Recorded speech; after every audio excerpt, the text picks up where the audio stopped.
Insecurity doesn't die from affirmation. It dies from silence. There's a noise most men carry inside them, a constant voice asking if they're enough, if they measure up, if they deserve the space they occupy. This voice feeds on attention, grows louder with validation, demands constant proof, and the more a man tries to silence it with external confirmation, the stronger it becomes. Because insecurity isn't starved by feeding it, it's killed by refusing to listen. Most men fight insecurity wrong. They try to drown it with achievement, with approval, with performance, collecting evidence that they matter, building cases for their worth, seeking witnesses to confirm they're enough. But evidence can be disputed, cases can be challenged, witnesses can change their minds. So the insecurity never dies, just hides, waiting for the next moment of doubt, the next criticism, the next failure. And when it returns, it's stronger, because now it has proof. Proof that even achievement wasn't enough, even approval wasn't lasting, even performance didn't convince. This is the trap. The insecure man becomes addicted to validation he can never fully receive, because the voice inside doesn't actually want answers. It wants conversation, wants engagement, wants the man to keep trying to prove something that can't be proven externally. And every attempt to prove feeds the voice, confirms it matters, gives it power, makes it louder, so the cycle continues. Achievement, validation, doubt, achievement, validation, doubt, an endless loop that only ends one way: exhaustion, collapse, the realization that no amount of external proof will ever be enough. But there's another path, the path the Stoics walked, the path Maximus embodied, the path of killing insecurity through complete silence, not the silence of avoidance, the silence of refusal, refusing to engage with the voice, refusing to answer its questions, refusing to provide the proof it demands, just letting it ask, letting it doubt, letting it scream, without response, without defense, without explanation. And in that silence, something happens. The voice, receiving no fuel, begins to starve, begins to weaken, begins to die. This is what most men never discover. That insecurity is maintained through engagement, that doubt feeds on attention, that the voice inside only has power when you believe it deserves answers. But when you stop answering, when you stop proving, when you stop feeding the beast with your desperate need for certainty, it has nothing to consume, no energy to steal, no attention to hijack. So it weakens, not immediately, not without resistance, but inevitably, because a voice that receives no response eventually runs out of things to say. Maximus understood this before he entered the Colosseum, understood that the gladiator who needs to prove he's not afraid is the one who is, that the warrior who needs to demonstrate courage is the one who doubts it, that the man who needs constant confirmation of worth is the one who doesn't believe it. So he stopped proving, stopped demonstrating, stopped seeking confirmation, just stood there, silent, complete, letting the crowd think what they wanted, letting his opponents doubt what they would, letting the voice inside ask questions he refused to answer. And that refusal, that complete silence in the face of doubt, that was his strength. The insecure man talks constantly about his achievements, his plans, his worth, always explaining, always justifying, always building cases for why he deserves respect. And every word confirms what he's trying to disprove, that he's uncertain, that he doubts, that he needs others to believe before he can believe himself. The secure man says nothing, doesn't explain, doesn't justify, doesn't build cases, because he's not trying to convince anyone, not even himself. He's moved past the conversation entirely, past the need for proof, past the game of earning worth through accumulation of evidence. He simply exists, and that existence needs no defense. This shift from proving to being, from seeking validation to refusing engagement, from answering insecurity to silencing it through non-response, this is the work most men never do, because it's terrifying. Means sitting with uncertainty without trying to resolve it, sitting with doubt without seeking reassurance, sitting with the voice that questions everything without providing the answers it craves.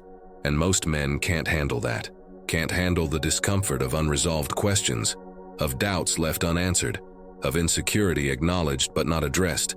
So they keep feeding it, keep engaging, keep trying to prove, and keep the cycle alive. But the man who can sit in that discomfort, who can let the voice scream without responding, who can feel the insecurity without trying to fix it through external validation, that man discovers something powerful. The voice doesn't actually need answers. It needs attention. And when you stop giving attention, when you stop engaging, when you stop feeding the beast, it loses power.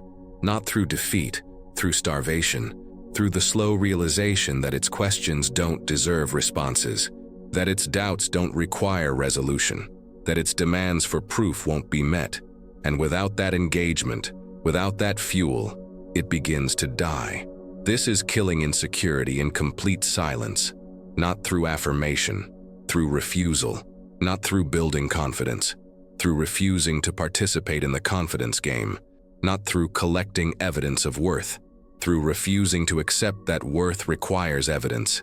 It's the radical act of simply being, without proof, without validation, without constant confirmation, just existing with the full knowledge that insecurity's voice will speak and choosing not to respond.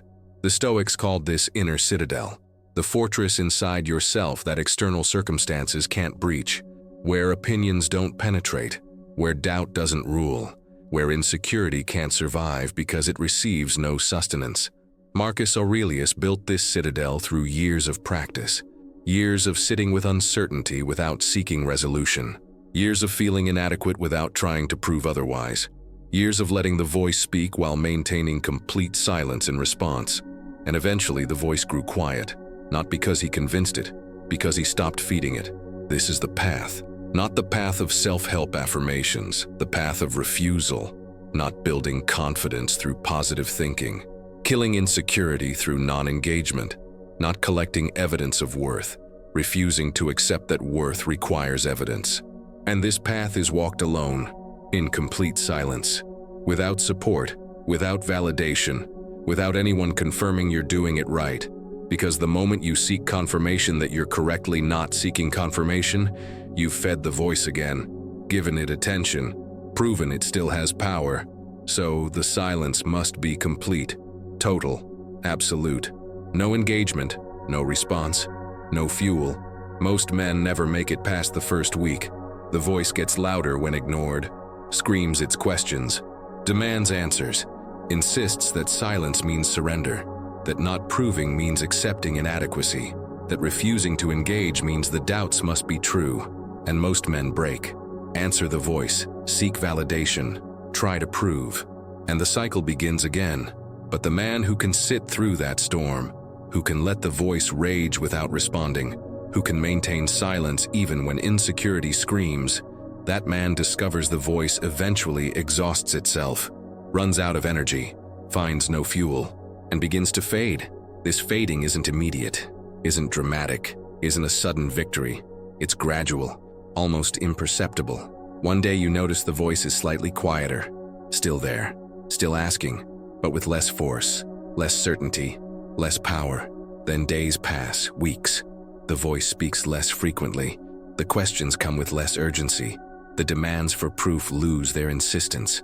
Not because you convinced the voice, because you stopped participating in the conversation, stopped giving it the attention it needed to thrive, stopped feeding it with your desperate search for certainty, and without that fuel, it began to starve. Eventually, the voice becomes background noise, still present, still occasionally speaking, but no longer commanding, no longer controlling, no longer demanding response. Just there, like wind, like distant traffic, something that exists but doesn't matter, doesn't deserve attention, doesn't require acknowledgement. And in that relegation from commanding voice to background noise, insecurity dies, not through defeat, through irrelevance, through the slow realization that its questions don't deserve answers, its doubts don't require resolution, its demands won't be met, and without that engagement it has no power. This is what the secure man discovered, not that he has no insecurity. That insecurity has no claim on him. The voice still speaks, but he doesn't respond. The doubts still arise, but he doesn't engage. The questions still come, but he doesn't answer. He's moved past the belief that these things deserve his attention, past the need to resolve every uncertainty, past the game of constantly proving worth. He simply exists, and that existence, maintained in complete silence despite insecurity's protests, that's what kills the voice. Not through violence, through starvation. Commodus lived in constant engagement with his insecurity. Every action an answer to the voice. Every word a defense. Every gesture a proof. He needed the Senate's approval to quiet the doubt. Needed the people's love to silence the questions. Needed his father's validation to resolve the uncertainty. So he performed, constantly, desperately, trying to collect enough evidence to finally convince the voice. But it was never enough. The voice just grew louder, demanded more proof, required greater validation, because he was feeding it. Every achievement, every approval, every validation just confirmed the voice mattered, confirmed its questions deserved answers, confirmed he needed to prove. So the insecurity grew stronger even as he tried to destroy it. Maximus discovered something Commodus never would, that the voice inside doesn't need convincing. It needs ignoring. That insecurity doesn't require resolution. It requires refusal. That doubt doesn't deserve answers. It deserves silence. So when they stripped his title, he didn't try to prove he was still worthy. When they murdered his family, he didn't try to demonstrate he could still function. When they enslaved him, he didn't try to show he was still valuable. He just existed, in complete silence, letting the circumstances speak, letting others think what they would, letting the voice inside scream its questions, and refusing to answer any of them.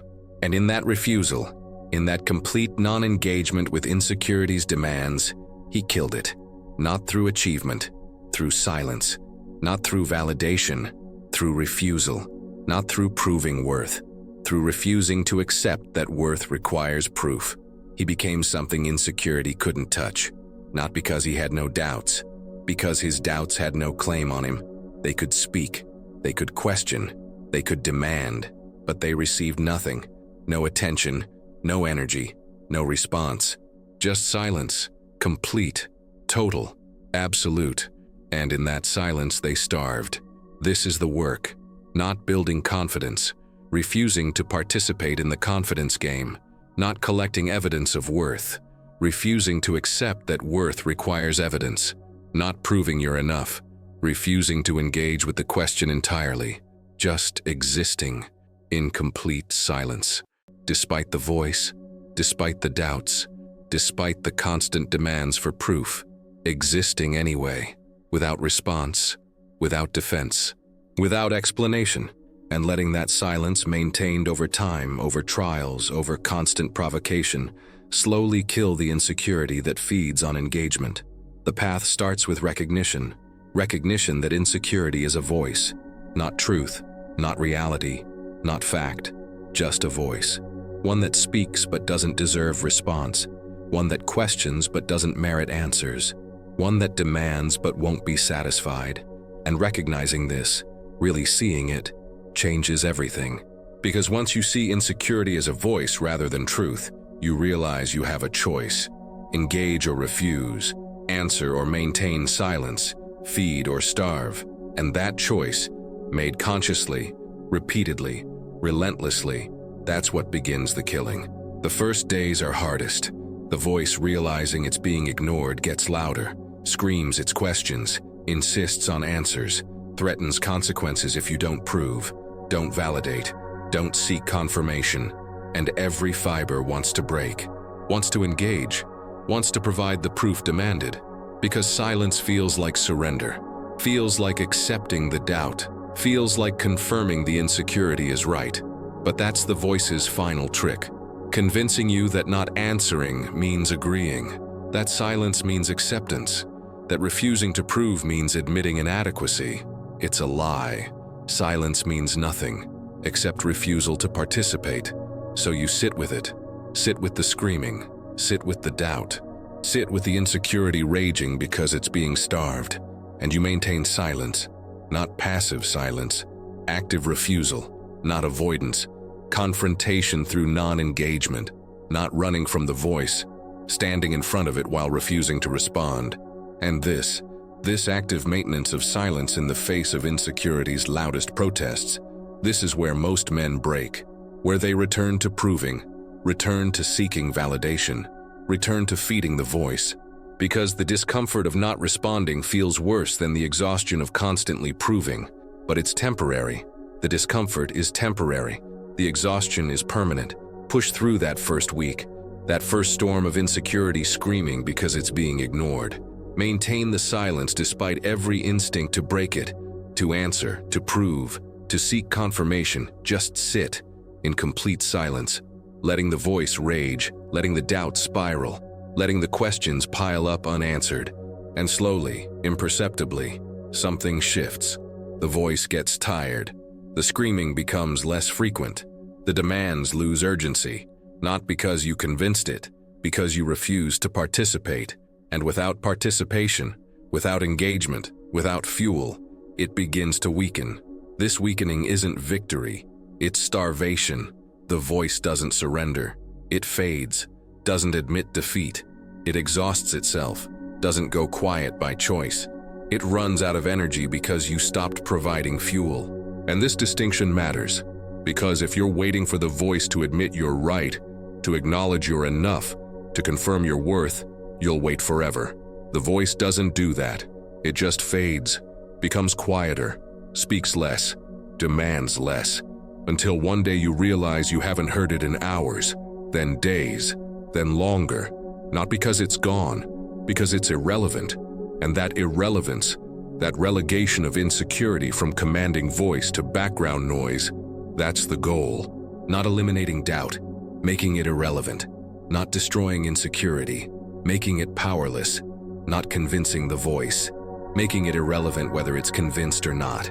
Because you've moved past the belief that it deserves response, past the need to resolve every uncertainty, past the game of constantly proving worth through accumulation of evidence and validation.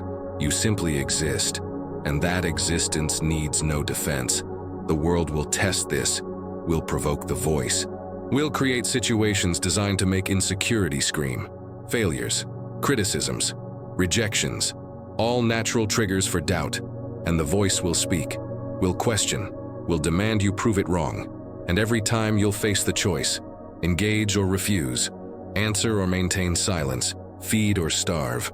And every time you choose silence, every time you refuse engagement, every time you let the voice speak while maintaining complete non-response, you reinforce the kill, not through violence, through starvation, through the slow, relentless refusal to give insecurity what it needs to survive. Attention. This is why silence works where affirmation fails. Affirmation engages the voice, answers its questions, provides what it demands. So it learns that demanding works, that questioning gets response, that insisting receives validation. So it demands more, questions louder, insists harder, and you're trapped in an endless cycle of feeding a beast that only grows hungrier with every meal. But silence refuses the game entirely, says these questions don't deserve answers, these doubts don't require resolution, these demands won't be met, not out of defeat, out of refusal, out of the recognition that engaging with insecurity gives it power it doesn't inherently possess. The secure man isn't the one who convinced his insecurity he's worthy. He's the one who stopped engaging with the question, stopped participating in the conversation, stopped feeding the voice with his desperate need for certainty. He still has doubts, still has moments of uncertainty, still has the voice, but it doesn't command him, doesn't control him, doesn't deserve his attention, so he lets it speak, lets it question, lets it exist, while maintaining complete silence in response. And that silence, maintained over years, over countless provocations, over every test the world offers, that's what keeps insecurity dead, not defeated, starved, not conquered, irrelevant. This is killing insecurity in complete silence, not through building confidence, through refusing to participate in the confidence game, not through self-affirmation, through self-refusal to engage with doubt, not through proving worth, through refusing to accept that worth requires proof. It's the radical act of existing without defense, without explanation, without constant confirmation, just being, despite the voice, despite the doubts, despite the insecurity that will always be there, always speaking, always questioning, being anyway, in complete silence, and letting that silence maintained with absolute resolve slowly kill the voice that feeds on attention you refuse to give. When you stop feeding insecurity, it doesn't argue, it doesn't fight back, it doesn't defend itself, it just dies in complete silence.